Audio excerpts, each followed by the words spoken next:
Hello students, I am Savita Gupta, a language instructor. Welcome and learn with Savita.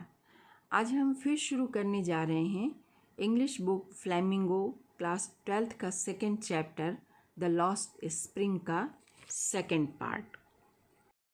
और इस कहानी की दूसरे पार्ट में एक दूसरे बच्चे की कहानी है जिसका हेडिंग है I want to drive a car. मैं एक कार चलाना चाहता हूँ। Mukesh insist on being his own master. I will be a motor mechanic, he announce. तो ये जो लड़का है जिसका नाम मुकेश है वो अपने पैतृक धंधे से अलग हट करके अपनी ज़िंदगी को अपनी तरीके से जीना चाह रहा है। वो बताता है कि मैं एक मोटर मैकेनिक बनूंगा। Do you know anything about car? I ask. तो लेखिका पूछती है क्या तुम कार के बारे में कुछ जानते हो? I will learn to drive a car, he announced, looking straight into my eyes. तो पूरे विश्वास के साथ लेखिका की आंखों में आंख डाल करके वो कहता है नहीं, पर मैं सीख लूँगा। His dream looms like a mirage amidst the dust of a street that fills his town, Firozabad. तो उसका ये जो स्वप्न है, मोटर मैकेनिक बनने का स्वप्न है, एक मिराज की तरह उतना ही भ्रामक और अस्पष्ट है जितना कि धूल से भरी उसके शहर फिरोज़ाबाद की गलियां हैं। आप जानते हैं फिरोज़ाबाद कांच के उद्योग के लिए, ख़ासकर चूड़ियों के लिए बहुत प्रसिद्ध है। और आप जानते हैं मिराज क्या होता है? मिराज एक भ्रामक स्थिति है जो रेगिस्तानों में पाया जाता है। तेज़ चमकती धूप में दूर रेगिस्तान में ऐसा लगता है कि कोई छोटा सा तालाब है और वहाँ पर खजूर के बड़े बड़े पेड़ हैं। तो व्यक्ति वहाँ तक जब पहुँचता है तो पता चलता है कि वहाँ कोई तालाब या झोपड़ी या फिर वो खजूर का पेड़ या किसी और चीज़ का पेड़ वहाँ कुछ भी नहीं है। ये सिर्फ उसका भ्रम था। तो मुकेश के इस स्वप्न के बारे में स्वप्न की तुलना इसी मिराज की स्थिति से की गई है। Famous for its bangles, every other family in Firozabad is engaged in making bangles. तो हर दूसरा घर जो फिरोज़ाबाद का है वो चूड़ी बनाने का काम करता है। It is centre of India's glass blowing industries where families have spent generations working around furnaces, welding glass, making bangles for all the women in the land, it seems. तो फिरोज़ाबाद भारत में कांच के काम का केंद्र है। यहाँ के लोग पीढ़ियों से भट्ठियों के सामने बैठ करके काम कर रहे हैं, कांच की वेल्डिंग करते हुए, और सभी महिलाओं के लिए, देश की सभी महिलाओं के लिए चूड़ियाँ ये बनाते हुए अपना जीवन बिता रहे हैं। Mukesh family is among them. तो मुकेश का परिवार भी इन्हीं में से एक है जो चूड़ी बनाने का काम करता है।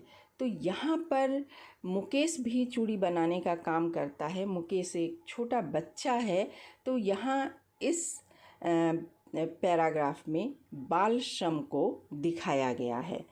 None of them know that it's illegal for children like him to work in glass furnace with high temperature in dingy cells यानी अंधेरे कमरे, विदाउट एयर एंड लाइट। तो यहाँ पर बताया जा रहा है कि जो परिवार बैंगल मेकिंग का काम करते हैं उनके बच्चे भी इन्वॉल्व रहते हैं इस काम में, लेकिन वहाँ के लोगों को, इन बच्चों के माता पिता को ये बिल्कुल नहीं मालूम है कि बाल श्रम प्रतिबंधित है।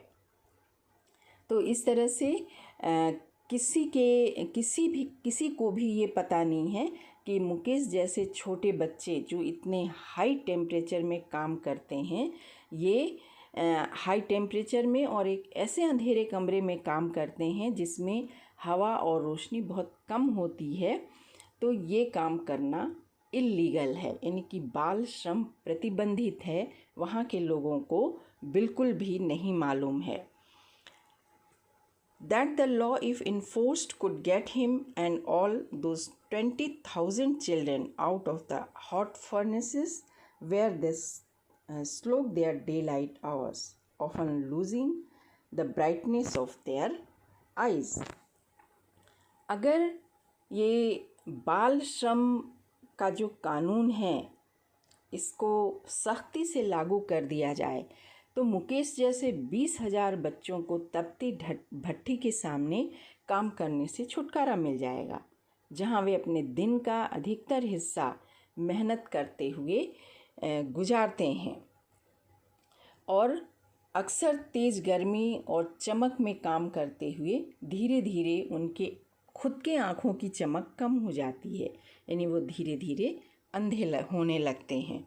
Mukesh eyes beam as a volunteers to take me home, which he proudly says being rebuilt.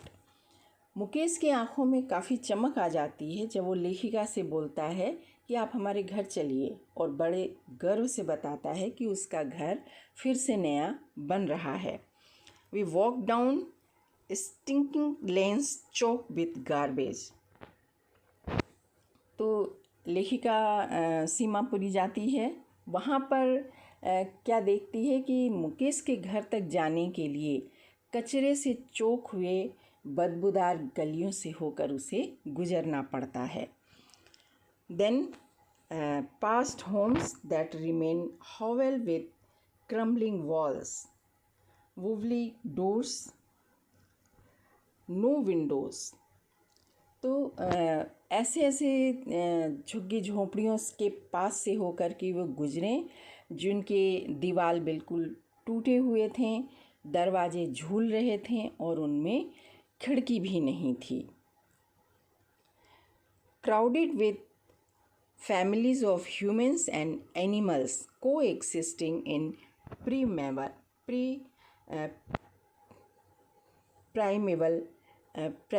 state.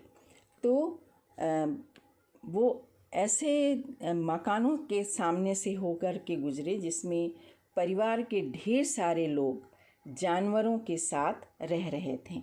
ऐसा लग रहा था कि मानो वो प्रीमेवल एज में आ गए हों, यानी कि ऐसे आदिम युग में आ गए हों जहां इंसान और जानवर एक साथ रहते थे.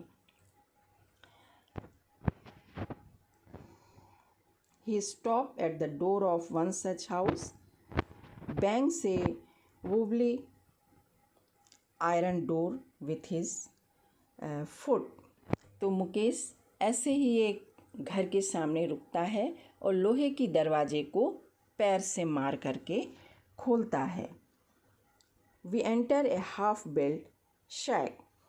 तो इस तरह एक आधी बनी हुई झोंपड़ी में हम अंदर जाते हैं. In one part of it thatched with dead grass. इस झोपड़ी का जो बनी झोपड़ी का एक हिस्सा था, इसके ऊपर डेड ग्रास यानी सूखी घास का छप्पर डाला हुआ था. Is a firewood stove. तो इस छप्पर डली हुई हिस्से में एक फायरवुड स्टोव यानी कि लकड़ी का चूल्हा था. Over which sit a large vessel of sizzling spinach leave. और उसमें एक बर्तन पर पालक की भाजी पक रही थी. On the ground in large aluminium platters are more chopped vegetable. और नीचे बड़े बड़े एल्यूमिनियम के प्लेटों में कटी हुई सब्जियां भी रखी थी. A frill young women is cooking the evening meal for the whole family. और एक फ्रिल यानी कमज़ोर सी औरत पूरे परिवार के लिए शाम का खाना पकाने की तैयारी कर रही थी. Through eyes filled with smoke she smiles. चूल्हे के धुएं के कारण उस महिला की आंखें भरी हुई थी, पर लेखिका को अपने घर आया देख करके वो पानी भरे आँखों से मुस्कुराई, यानी कि उस महिला ने हमारी लेखिका का वेलकम किया, स्वागत किया. She is the wife of Mukesh Elder brother. तो वो महिला कौन थी? वो मुकेश के बड़े भाई की पत्नी थी. Not much elder in years, she has begin to command the respect of bahu, the daughter in law of the house. तो हालांकि उसकी उम्र मुकेश के उम्र की जितनी ही होगी, ज़्यादा बड़ी नहीं थी, पर फिर भी वो उस घर में एक बहू का सम्मान पा रही थी। Already in charge of 3 men, her husband, Mukesh and their father, और इस परिवार के 3 पुरुषों का देखभाल कर रही थी। तो ये 3 पुरुष कौन थे? उसका हस्बैंड था, खुद मुकेश था और उसके पिता थे। तो इतनी छोटी होते हुए भी वो इन तीनों का ख्याल रख रही थी, यानी कि वो पूरा परिवार चला रही थी। When the older man enters, she gently withdraws behind the broken wall and brings her well closer to her face. तो जैसे ही मुकेश के पिताजी घर के अंदर आते हैं, तो जो मुकेश की के भाई की पत्नी होती है, जो मुकेश की भाभी होती है, वो तुरंत एक टूटे दीवार की तरफ धीरे से चली जाती है और अपने चेहरे पर घूंघट डाल लेती है। As custom demands, daughter-in-law must veil their face before the male elders. तो जैसा कि रिवाज है कि बहुओं को घर के बड़े पुरुषों के सामने, बड़े बुजुर्गों के सामने घूंघट डालकर रखना होता था। तो यही मुकेश की भाभी भी कर रही थी। In this case, the elder is an impoverished bengal maker. तो मुकेश के पिताजी क्या काम करते थे? वो भी एक चूड़ी निर्माता थे, चूड़ी बनाने वाले थे और काफ़ी गरीब भी थे। Despite long years of hard labor, first as tailor and then bengal maker, तो हालांकि वो काफ़ी सालों से बहुत मेहनत कर रहे थे। कभी तो उन्होंने टेलर का काम किया और अब चूड़ी बनाने का काम कर रहे थे।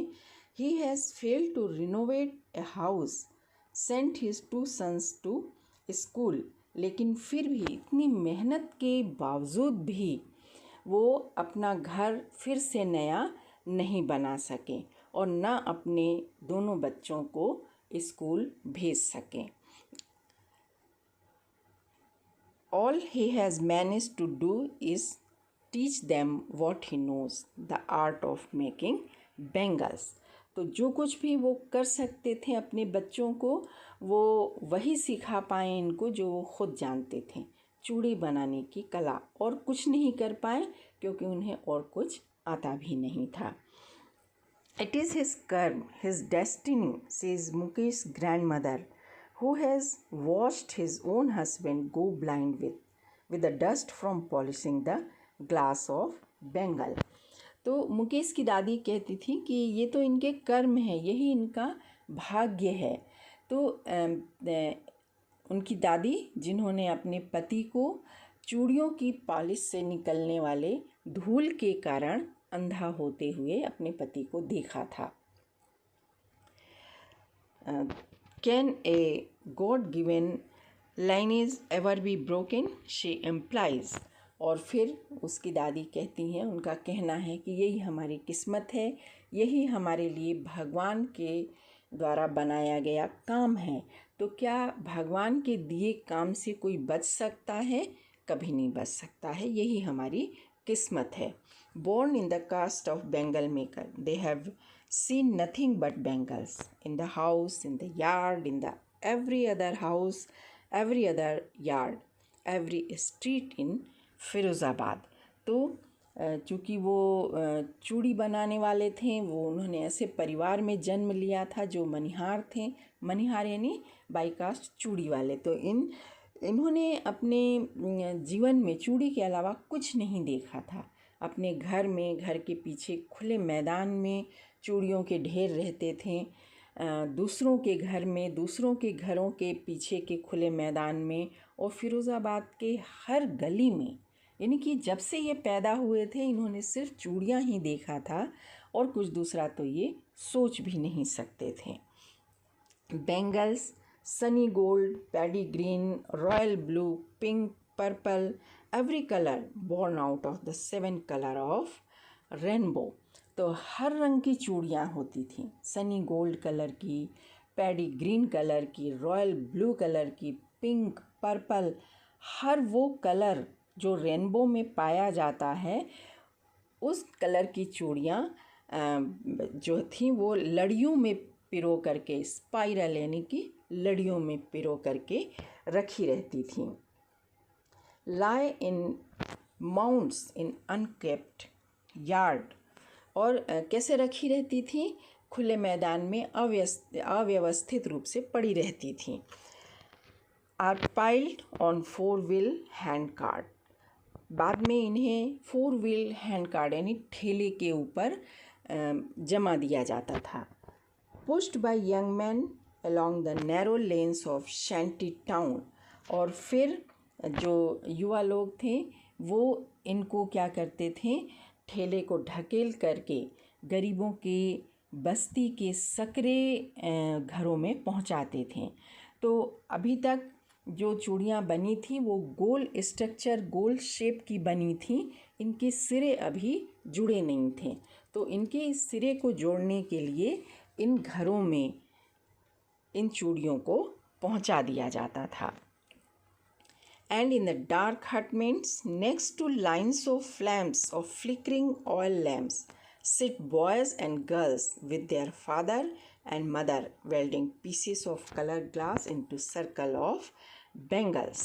तो और जब ये चूड़ियों के गोले इनके घरों में पहुंच जाते थे तो इनके अंधेरी झोंपड़ियों में लड़के लड़कियां, उनके माता पिता एक ढिबरी की टिमटिमाती कपकपाती लौ के सामने बैठ करके नई बनी चूड़ियों के दोनों सिरों को फूकनी से फूक करके लौ से इन दोनों सिरों को टांका लगाने का काम करते थे।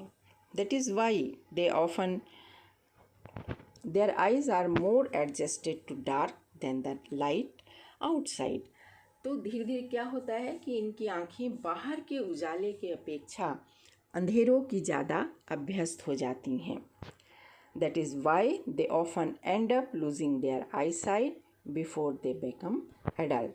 और यही कारण है कि एडल्ट होने के पहले, बड़े होने के पहले अक्सर ये अपने आँखों की रोशनी खो देते हैं, यानी कि धीरे धीरे ये अंधे हो जाते हैं।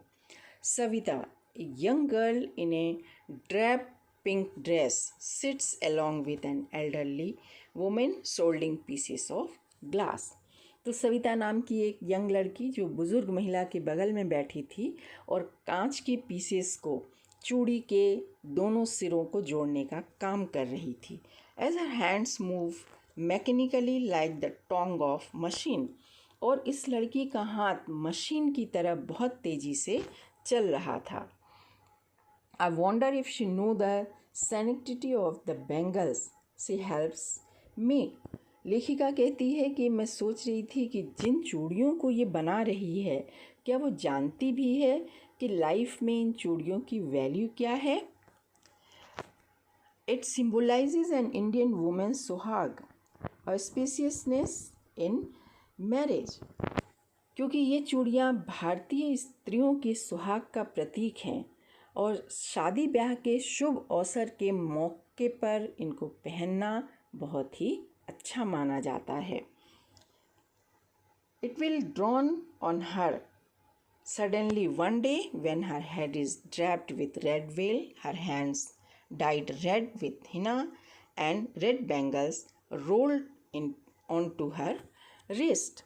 तो लेखिका कहती है कि अभी तो ये लड़की इस चीज़ को नहीं समझती है, लेकिन इसे इन चूड़ियों की वैल्यू उस दिन समझ में आएगी जब एक दिन इसके सिर के ऊपर लाल चूनर डलेगी, हाथ में लाल मेहंदी लगेगी और कलाइयों में लाल चूड़ियाँ पहनाई जाएगी। She will then become a bride, और तब वह दुल्हन बनेगी। तो जिस दिन ये दुल्हन बनेगी उस दिन उसे इन चूड़ियों की कीमत समझ में आएगी। Like the old women beside her who became one many years ago, ठीक उस बुज़ुर्ग महिला की तरह जो उसके बगल में बैठी थी और जो सालों पहले खुद दुल्हन बनी थी। She still has bangles on her wrist but no light in her eyes. उस महिला के, उस बुज़ुर्ग महिला के हाथों में अभी भी चूड़ियाँ थीं, पर उसके आँखों में वो चमक नहीं थी। एक वक्त सिर भर खाना भी नहीं खाया, she says in a voice drained of Joy. और वो औरत, वो बुज़ुर्ग महिला दुखी होकर बोलती है कि मैंने कभी एक वक्त भी भरपेट खाना नहीं खाया। She has not enjoyed even full meal in her entire life. That is what she has reaped. तो इतनी मेहनत के बावजूद भी वो भूखे पेट रही, यही कमाया था उसने जीवन भर।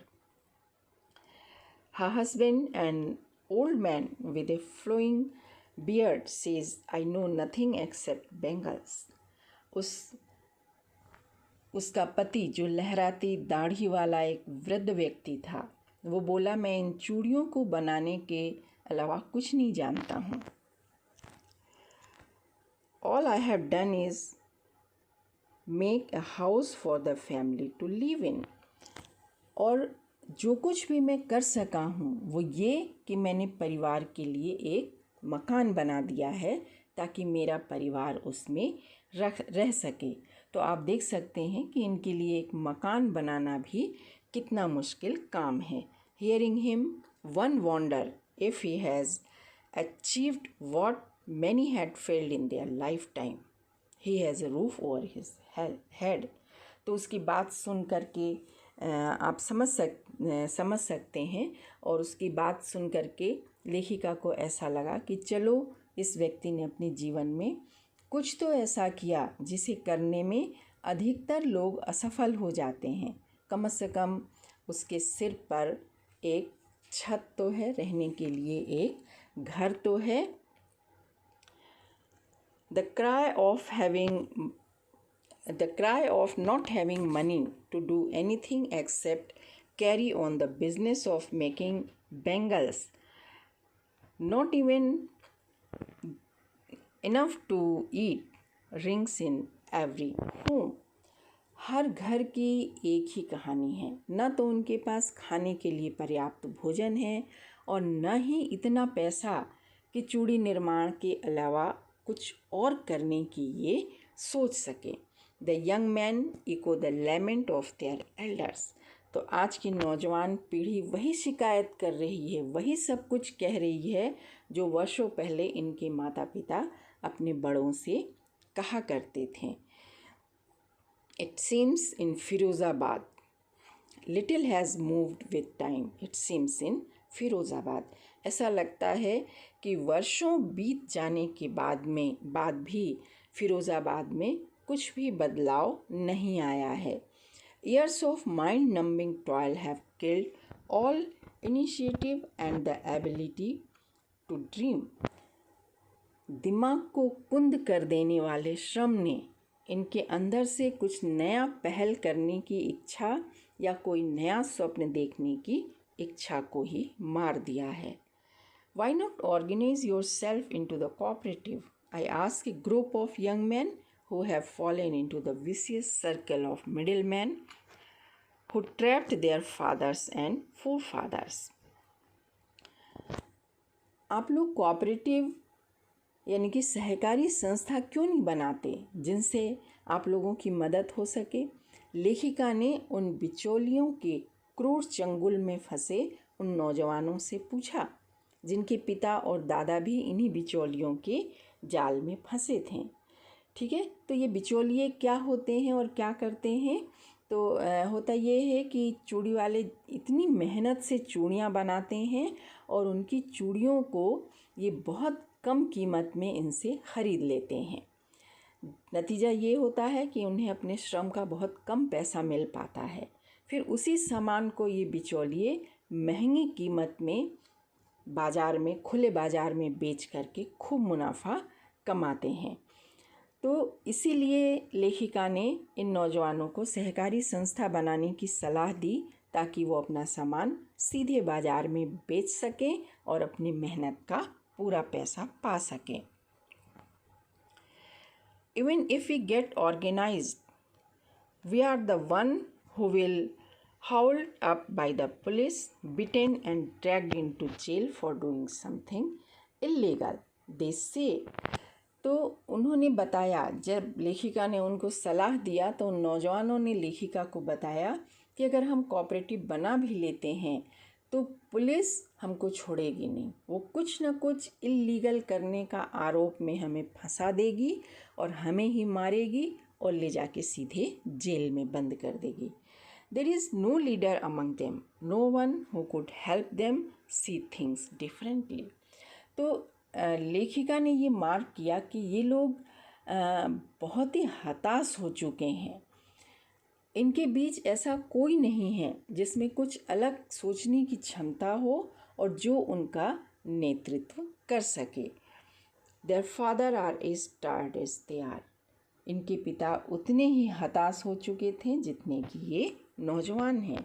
They talk endlessly in a spiral that moves from poverty to apathy, to greed and to injustice.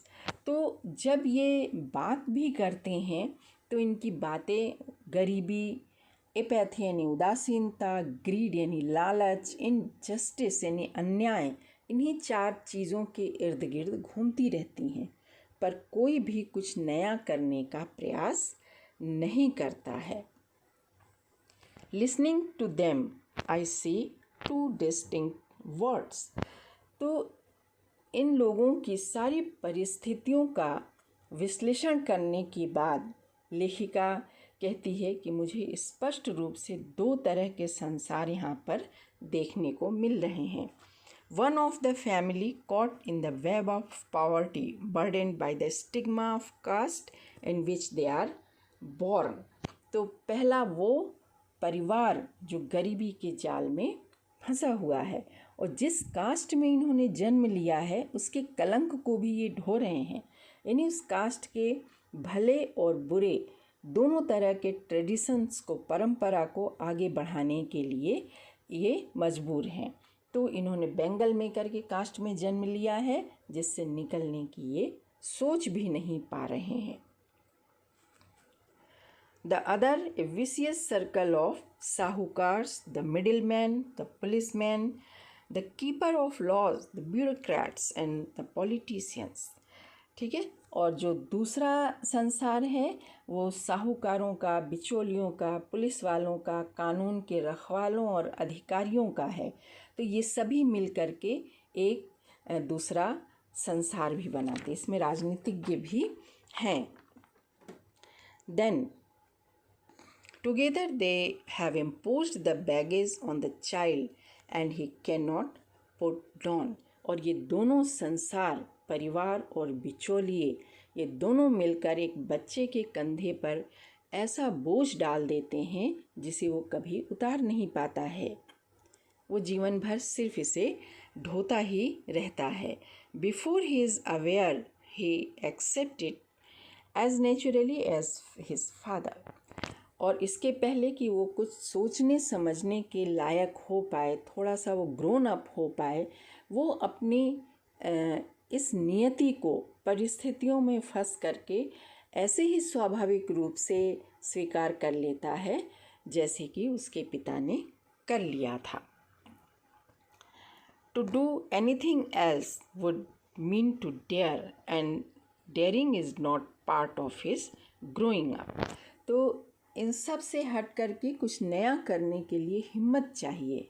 एक ऐसा हिम्मत जो साहूकारों और बिचौलियों के इस सिस्टम को चैलेंज कर सके.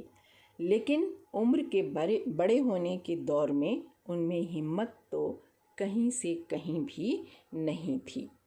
When I sense a flash of it in Mukesh, I am cheered. I want to be a mechanic. Motor mechanic, he repeats. ऐसे ही हिम्मत की झलक जब मुकेश ये कहते हुए दिखाता है कि मैं मोटर मैकेनिक बनना चाहता हूँ, तो लेखिका काफ़ी खुश होती है कि चलो इनके बीच कोई तो है जो कुछ अलग हटकर करने की हिम्मत रखता है. और मुकेश ये बात रिपीट करता है कि वो रिपीट करता है कि he will go to garage and learn, कि मैं गैरेज जाऊंगा, मोटर मैकेनिक बनने का काम सीखूंगा.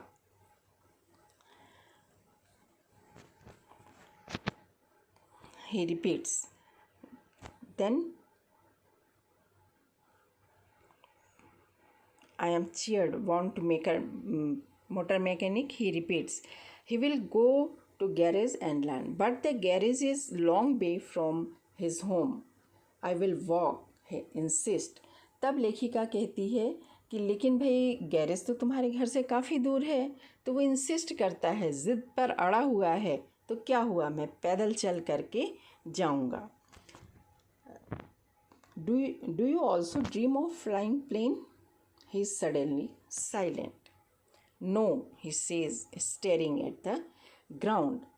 तो उसकी बात सुन करके लेखिका कहती है कि क्या तुम हवाई जहाज़ उड़ाने का भी सपना देख रहे हो? अचानक लेखिका ऐसा पूछ लेती है।